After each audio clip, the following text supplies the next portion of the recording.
Assalamualaikum warahmatullahi wabarakatuh. Selamat pagi, selamat siang, selamat malam anak-anak 12 IPA. Hari ini kita akan belajar materi pertama di semester 5, yaitu sifat koligatif larutan. Kompetensi dasar yang harus kita ketahui yaitu yang pertama, menganalisis fenomena sifat koligatif larutan, yaitu penurunan tekanan uap jenuh, kenaikan titik didih, penurunan titik beku, dan tekanan osmosis. Kemudian membedakan sifat koligatif larutan elektrolit dan non-elektrolit.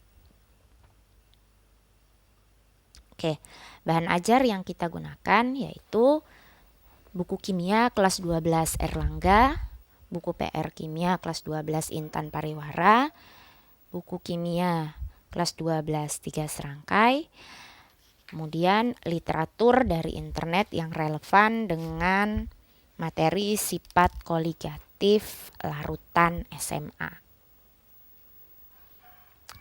Nah, materi pokoknya itu yang pertama adalah kita belajar lagi tentang konsentrasi larutan. Kemudian masuk ke penurunan tekanan uap, kenaikan titik didih, penurunan titik beku, tekanan osmotik larutan, sifat koligatif larutan elektrolit, dan yang terakhir contoh penerapan sifat koligatif larutan dalam kehidupan sehari-hari. Oke, sebelum kita masuk ke materi, kalian lihat gambar ini. Di situ ada gambar es krim. Gak ada orang yang gak suka makan es krim. Semua orang pasti suka makan es krim.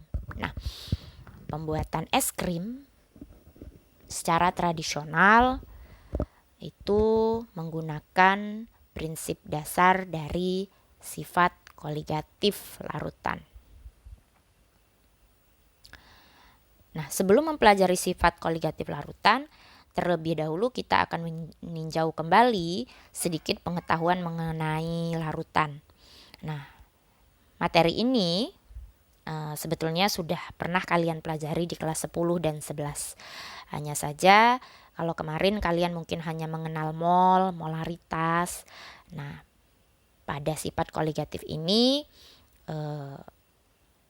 cara menyatakan konsentrasi larutan itu pengetahuan kalian akan bertambah karena kita akan belajar tentang molalitas, fraksi mol, dan persen massa.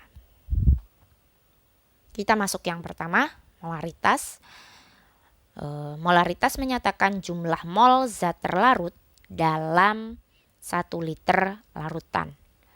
Satuannya adalah mol per liter. Di situ bisa kalian lihat rumusnya. Rumusnya adalah molaritas sama dengan mol per volume. Atau molaritas sama dengan massa per massa molar dikali 1000 per volume larutan dalam bentuk mililiter. Ini contoh soalnya, misalnya jika dalam 500 ml larutan terdapat 6 gram urea dengan massa molekul relatif adalah 60, maka molaritas larutannya dapat dicari dengan rumus ini. Dan hasilnya setelah dihitung adalah 0,2 mol per liter. Yang kedua, molalitas. Molalitas ini lambangnya huruf M kecil. Molalitas menyatakan jumlah mol zat terlarut dalam 1 kilogram pelarut. Nah, satuannya adalah mol per kilogram.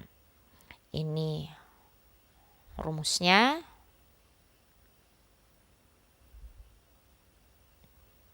Contoh soalnya. Jika diketahui glukosa larutannya mengandung 12% glukosa dengan massa molekul relatif 180, tentukan berapa kemolalan dari glukosa. Nah, glukosa 12% itu artinya 12/100 dalam 100 gram. Sehingga massa air itu jadi 100 min 12 gram menjadi 88 gram. Nah, dari situ kita langsung masukkan ke dalam rumus.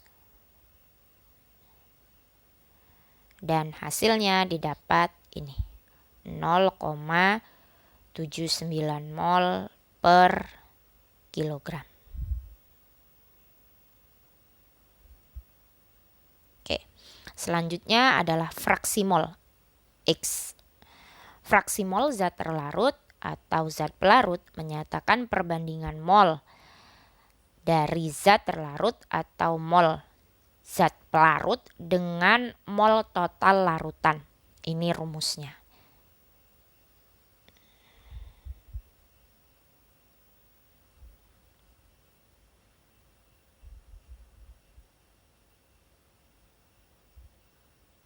Contoh soalnya, hitung fraksi mol urea dalam larutan urea 20%. Kita cari dulu berapa massa urea dalam 100 gram larutan. Kemudian nanti massa air kita dapatkan berapa. Nah, baru nanti kita cari berapakah fraksi mol dari urea. Oke, kemudian persen massa. Persentase massa rumusnya massa zat dibagi dengan massa seluruh campuran dikali 100%.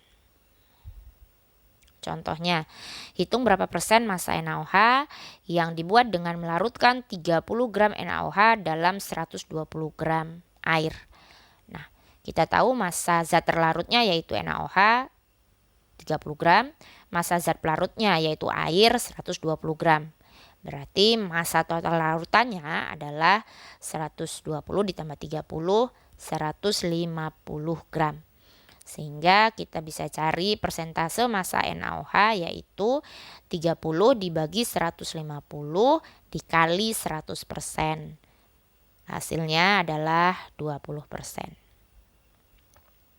Oke, demikianlah materi pertama kita tentang konsentrasi larutan. Materi yang selanjutnya kita akan masuk pada penurunan tekanan uap.